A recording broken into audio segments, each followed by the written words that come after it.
அண்ணாமலை அவர்கள் திரு எடப்பாடி பழனிசாமியை முதலமைச்சராக்குவதற்கு உயிரை கொடுத்து உழைப்போம்னார். போய் சொன்னாரோ? இல்ல நான் அந்த விஷயத்துக்கே வரல. ஏன் வராதீங்க? அண்ணாமலை பத்தி தானே பேசுறீங்க. 18% வந்ததுங்கறத அவரை பத்தி தானே பேசுறீங்க. தமிழ்நாட்டுல பாஜகல அதிகமான பிரச்சாரம் பண்ண ஒரே தலைவர் அண்ணாமலை. அது நயினார் நாகேந்திரன் அவ்வளவு பிரச்சாரம் பண்ணல, நரேந்திர மோடி அவ்வளவு பிரச்சாரம் பண்ணல, அமித்ஷா அவ்வளவு பிரச்சாரம் பண்ணல. அவ்வளோ தொகுதிக்கு போனவர் அண்ணாமலை. எதுக்காக போனார்? ஏடிஎம்கே கூட்டி தானே போனாரு. 27 தொகுதியில தான் வந்து பிஜேபியே போட்டியிடுது. சரிங்களா? 95 தொகுதிக்கு மேல போனாரு. அப்ப ஏடிஎம்கே போனாரா பிஜேபி போனாரா? அவர் வந்து மக்கள் நான் கேட்டேன், பதில் சொல்லுங்க. நீங்க ஒரு உங்க நோக்கம் திசை திருப்பி நான் சொல்ல கேளுங்க.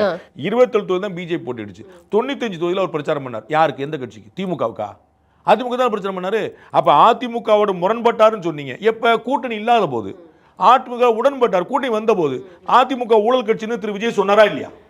சொன்னாரா இல்லையா? அந்த கணக்கு தானே பிஜேபி கேட்டாங்க. அப்ப கூட்டணியில இல்ல, அண்ணாமலை விமர்சித்தார். கூட்டணிக்கு என்னன்னா, அவர் தலைமை ஏற்று நடத்தின ஒரு தேர்தல்ல 18% வாக்குகள் வந்து பாஜக 18. நீங்க தெரியாம பேசாதீங்க, பாதி பேசாதீங்க. அவர் கட்சியிலேயே இல்லாத 18% வாக்குகள் வாங்கியிருக்கு பாஜக. தெரியுமா? எப்ப சொல்லுங்க? 2014 ஜெயலலிதா கருணாநிதி உயிரோடு இருந்த போது அப்பயே 18, இதே 18% வாங்கியிருக்கு பிஜேபி. இது 3 எம்பி வாங்கியிருக்கு.